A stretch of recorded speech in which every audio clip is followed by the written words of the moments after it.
Hello, this is the RPG Crawler, and welcome to another Shelf of Many Things, where I review indie and small press tabletop role-playing game systems and RPG accessories. It's the latter that we're going to focus on in this particular video, as I take a look at the Midlands Low Magic Sandbox setting by Stephen J. Gradzicki over at Low Fantasy Gaming, who was kind enough to provide me with a review copy. Now, back when I was throwing small press and indie stuff into my main review series, I covered Low Fantasy Gaming, a freely available, low magic, swords and sorcery style RPG system that was inspired by older D&D editions, but incorporated some modern subsystems as well as some more open interpretation elements to grant a degree of player character customization.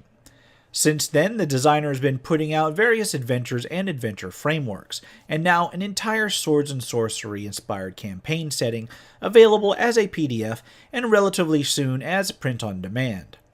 Designed to work with the Low Fantasy Gaming system, it's actually well open enough to run with pretty much any RPG system you could wish, although some monster references and stats will necessarily need to be converted. As for technical details, the Midlands stands at 365 pages, a decently solid amount of content, although about half of that is a collection of adventure frameworks. The cover art from Daniel Comerci is a decently evocative, full-cover plate that does give a sense of dangerous exploration, while the interior art is back to the black and white line art.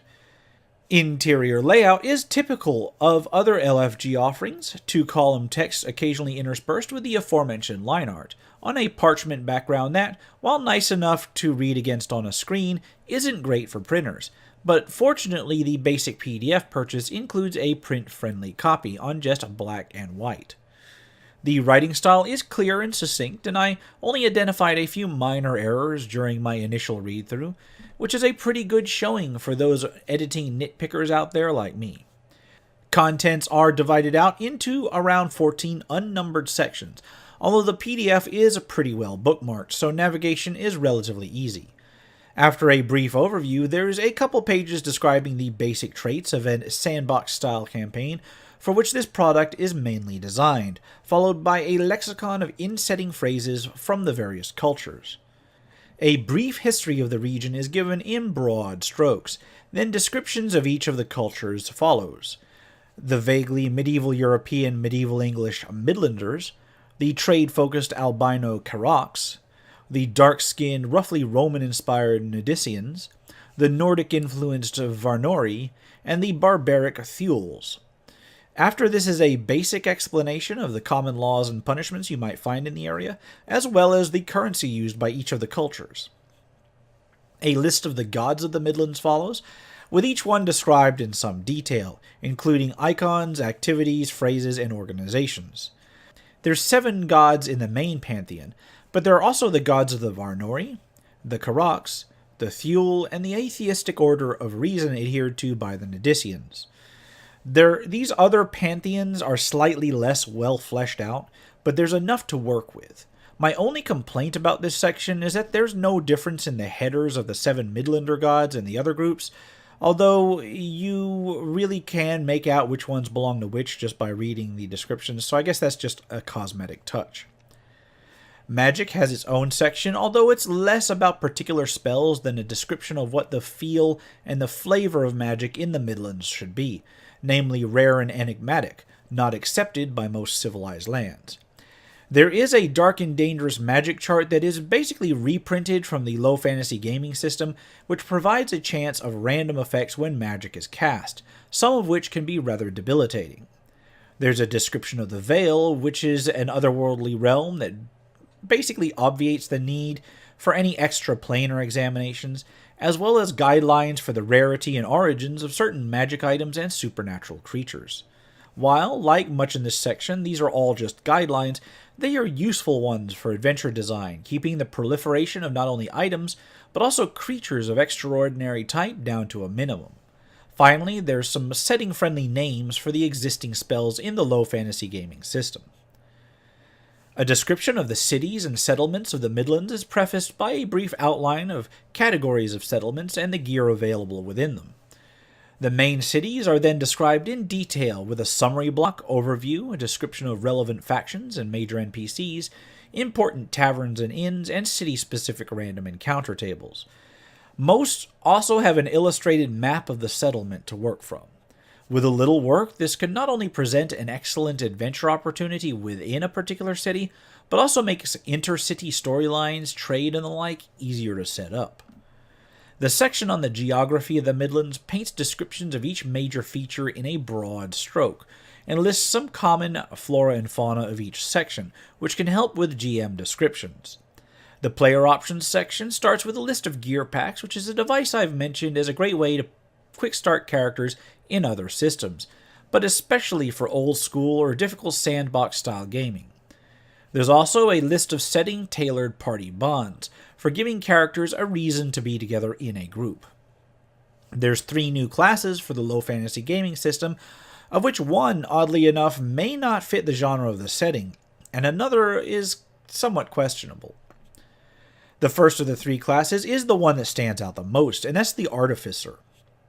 Rather than being magic-based, it focuses on inventions with mechanics, black powder, and alchemy, which I do suppose fits the low magic part of the setting, but it seems a bit more advanced than many of the other elements in the setting. There's 2 other classes presented, and they are the Monk and the Ranger, which follow the sorts of tropes that those 2 classes present in other D20-based systems. All of the classes are fully presented in the low fantasy gaming format. The bestiary section presents several pages of new monsters, with their complete low fantasy gaming stats that can be converted to comparable systems, a text block of description, and many of them have an illustration. Amusingly enough is that several of these creatures are supernatural in nature, which on the one hand contradicts the suggested rarity of supernatural creatures in this setting, but on the other hand gives decent options that genre-savvy players may not be able to guess immediately on seeing them. Fortunately, there's also a number of beast-style monsters, as well as the Scorn, which are beastmen that serve the purpose of humanoids in other settings. The final section before the adventure frameworks is the GM Tools section, which is sort of a catch-all. There's a few variant rules, a chart of 50 random setting customized but otherwise generic NPCs, a generator for random outposts, which serve the place of villages in this setting, and tables of random encounters and events for each region of the Midlands.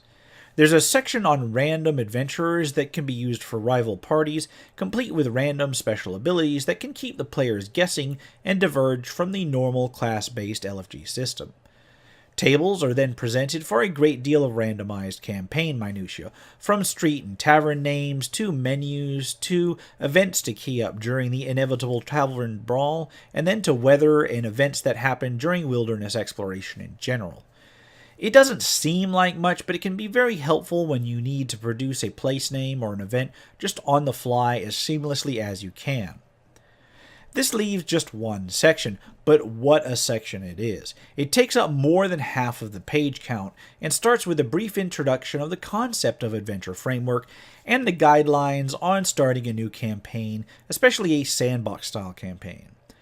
There's a generic rumor table, which may give leads for all sorts of adventures, but the vast bulk of the remaining material are the 50 adventure frameworks, divided into categories based on the terrain that they take place in. My understanding is that about 20 of them are ones that were already available to patrons of lowfantasygaming.com, with the balance of them being new material.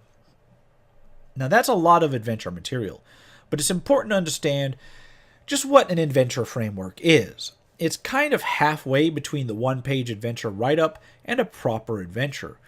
Each one has a plot with hooks, relevant NPCs, a map usually, with both random and set encounters, but they lack the in-depth boxed text of standalone material that you'd find in a standalone module. And although some may have extended plots, they do tend to be on the shorter side as far as adventures go as well. Except for a few specific ones, they tend to be generic enough that they can take place almost anywhere in their indicated terrain. None of them are ranked or even designed around a particular level, which is a particular quirk of the low fantasy gaming system, but also one that is shared by a lot of fantasy sandbox stuff in general. Individually, the adventure framework may be useful for some small to mid-sized adventures, but I believe the real strength of them is how they may work together with other adventure frameworks. They're loosely enough designed to provide room to adapt a few of them into related events, and yet well enough fleshed out that you can run them on the fly with minimal adaptation. And honestly, that is their main strength. I've played full-on modules in the past, and I've also played minimalist outlines, and I think I really like the design of these adventure frameworks, at least that they can stand on their own but can also be adapted on the fly without having to worry about breaking anything in the long term. As for the adventurers themselves, stylistically they run the gamut. There's some basic dungeon crawls and other setting-based adventures. There's mysteries, there's manhunts, there's heists. There's some that require general overland exploration and wilderness searches. There's lots of ruin adventures and so on. Thematically, they range from the mundane, if challenging, to outright weird fiction and dark sorcery. There's even at least one that involves a proper military force. That's a lot of variation, and it can cater to a lot of different themes and playstyles, allowing for a variety of different campaign types, from common adventurers to thieves or bounty hunters, even to proper mercenaries. Now, how does the Midlands stack up overall, and is it worth the money? Well, depending on the system you use, you might get more use out of it. It is, of course, designed with the low fantasy gaming system in mind, but since that's roughly D20 based, most similar genre D20 systems can probably make use of the content with minimal conversion. And of course, the setting information itself is mostly system neutral. It is, in my opinion, pretty well written, and although the inspiration of most of the areas are pretty clear from history, enough of the details are changed to make them feel unique. It's a technique that I usually find useful when GMing myself. Taking that core of familiarity and then changing it a bit, rather than inventing cultures and places whole cloth that might be hard to identify, or worse yet, seem like just another generic fantasy setting. With the Midlands, you get quite a bit of things that can be described as like something, but they're like the Romans, but, or they're like the Vikings, but, and that can help with immersion or with immediately getting people immersed in the particular theme. The information presented is pretty well fleshed out, at least as well as some of the mainstream campaign settings out there, without getting into the wilderlands of high fantasy level of intricate detail.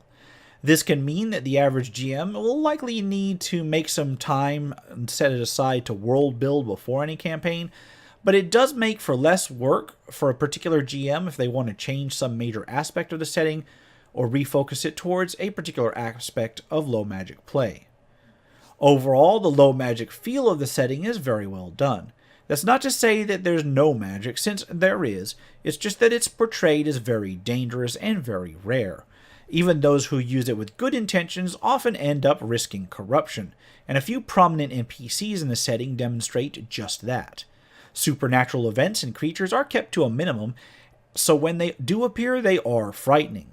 This does mean that the design doesn't really rely on the PCs having any magic themselves. The setting is also very human-centric. For instance, dwarves exist, but they are reduced to a slave race under the dominion of the Karoks, who have taken on some of their aspects. Part of me wants to say that I'd like to have seen more of the book devoted to more setting information, but at the same time I don't necessarily think that the length, at least as presented, is disappointing. All I can say is that be prepared to make the setting your own through tweaking it if you do decide to run it. Frankly, though, that's not necessarily a bad thing. If you took just the setting information and not the adventure frameworks presented, I would say that, at least on the discounted end, the Midlands setting is adequately priced. If you took just the adventure frameworks, honestly, I could see each individual one going for maybe $1 a piece at least, so considering just how many of them are in there, it's well worth the price of admission for those alone. Indeed, since the frameworks are so adaptable, I'd almost be willing to say that the adventure frameworks themselves are worth the price regardless. The only thing that you need to remember if you do that is that they are for a very specific genre, and that you'll need to do some basic conversion of creatures and NPCs if you want to use them for a system other than the low fantasy gaming system, which kind of detracts from the ready-to-run nature of them. Still, among other similarly scaled D20 systems, the conversion should not be that difficult. especially considering that the low fantasy gaming system itself is currently available for free, meaning that you can either run it with that system if you're starting a brand new game, or at least browse that system to see what you'll need to do to convert. Now, there's been a recent surge in low fantasy or near low fantasy settings available for various systems, and I have to admit that I haven't had a chance to take a look at all of them. In fact, you probably couldn't, just because of the rate at which they're released. But amongst those that I have looked at, Midlands is a respectable entry. Independent of the pricing, the setting itself fits well in the genre that it seeks to evoke. Now, I have stated that I believe both the setting and the adventure framework compilation by themselves are each worth the price, but if you're actually looking for both a setting and the adventure compilation in one package, then I have to bump up my recommendation based on that, as long as you're looking for that particular low fantasy setting. But then if you weren't, you probably wouldn't even be considering Midlands in the first place. And on that note, I'll leave it at that. I will put links in the description below for those who are interested. This has been the RPG Crawler with Shelf of Many Things, Midlands Low Magic Sandbox setting. If you like what you've seen, remember to leave a like, comment if you've got feedback, and subscribe for more RPG content, both tabletop and computer. If you're feeling particularly generous, I do have a Patreon at patreon.com/rpgcrawler that goes to supporting this channel. Until next time, take care and goodbye.